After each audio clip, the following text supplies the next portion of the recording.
Alors justement, après 18 mois de silence, la sortie d'un livre, son soulagement cette semaine après sa non-mise en examen dans l'affaire Big Malion, Jean-François Copé est avec nous. Bonsoir.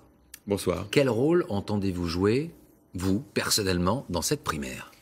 Je serai candidat à cette élection parce que, après 18 mois de silence, des années d'engagement, j'ai écrit un livre qui raconte le projet que je veux proposer aux Français à la suite des très nombreux entretiens que j'ai eus avec eux, des messages qu'ils m'ont adressés qui correspondent à ce que j'ai envie de proposer. Il y a quelques jours, vous nous parliez de faire de la politique autrement. C'est un peu paradoxal de se lancer dans cette primaire aujourd'hui. C'est vrai, d'ailleurs j'avais imaginé dans un premier temps de me donner quelques semaines de plus. Pourquoi cette accélération alors aujourd'hui? Parce qu'en fait je crois que je suis prêt et que je trouvais très hypocrite de retarder inutilement, alors même que est arrivé, vous l'avez rappelé, lundi dernier, la décision des juges sur cette triste affaire Big Malion, dans laquelle je n'ai cessé de dire mon innocence. Des magistrats qui ont dit qu'ils ne me mettaient pas en examen. Ça a été une épée de Damoclès qui a disparu, parce que jamais je n'aurais imaginé d'être candidat si j'étais mis en examen. Et puis, encore une fois, ce projet. Et puis, ce que me disent les Français. Et justement, vous êtes assez fin analyste politique, vous la suivez quand même depuis des années. Vous êtes conscient aujourd'hui que lorsqu'on regarde les enquêtes d'opinion, les Français n'attendent pas forcément Jean-François Copé. Il y aura beaucoup de travail. Ça, c'est vrai. Enfin, en même temps, un sondage, ça ne fait pas une élection. Qu'est-ce que j'ai vu et entendu? Des Français qui disent, en fait, on vous reproche une chose à vous, les hommes politiques. On vous reproche de jamais avoir de résultats.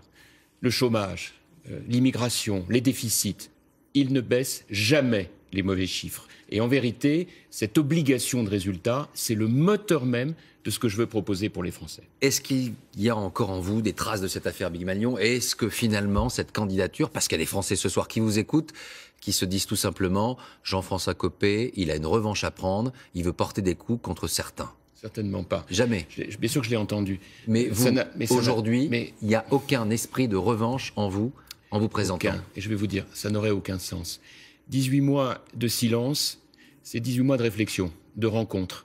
C'est une décision que j'ai prise de continuer, mais certainement pas en voulant m'opposer à tel ou tel dans ma famille politique. Par exemple, est-ce que ce n'est pas une candidature contre Nicolas Sarkozy? Certainement pas. En aucun cas contre Nicolas Sarkozy? En aucun cas. Mes adversaires, c'est le Parti socialiste, c'est le Front national, et puis c'est les ennemis des Français, c'est les fléaux que nous devons combattre.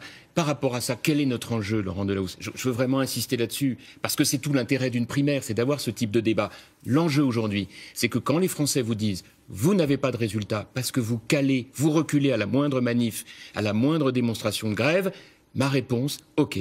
Alors dans ce cas, on change la méthode de gouvernement. On la change vraiment, avec un nouvel état d'esprit. On gouverne en prenant les décisions tout de suite, par ordonnance, comme l'avait fait le général de Gaulle en 1958, dès le lendemain de l'élection présidentielle. Vous êtes, on peut le dire, bonapartiste comme Nicolas Sarkozy. Est-ce que vous n'avez pas conscience que cette candidature peut le fragiliser? Je ne sais pas comment vous convaincre qu'une primaire, ça n'est pas un match entre un homme et un autre homme. Vous allez avoir du mal à convaincre un certain nombre de Français parce qu'on voit déjà les choses se dessiner. Aujourd'hui, ce combat pourrait être finalement la meilleure arme pour François Hollande, par exemple. Alors, qu'est-ce qu'on fait? Alors, qu'est-ce qu'on dit à Alain Juppé? Qu'est-ce qu'on dit à Bruno Le Maire? Qu'est-ce qu'on dit à François Fillon, qui sont déjà candidats à la primaire?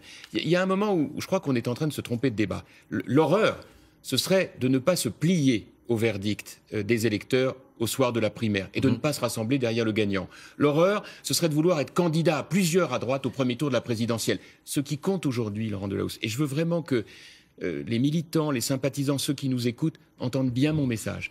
Nous avons aujourd'hui entre les mains de quoi entamer un sursaut français, à une condition, c'est de ne pas faire de langue de bois. J'avais parlé de droite décomplexée. C'est de ne pas avoir la main qui tremble quand on prend un certain nombre de décisions. J'ai fait un constat et je voudrais le partager avec vous et ce sera un grand sujet pour les temps qui viennent.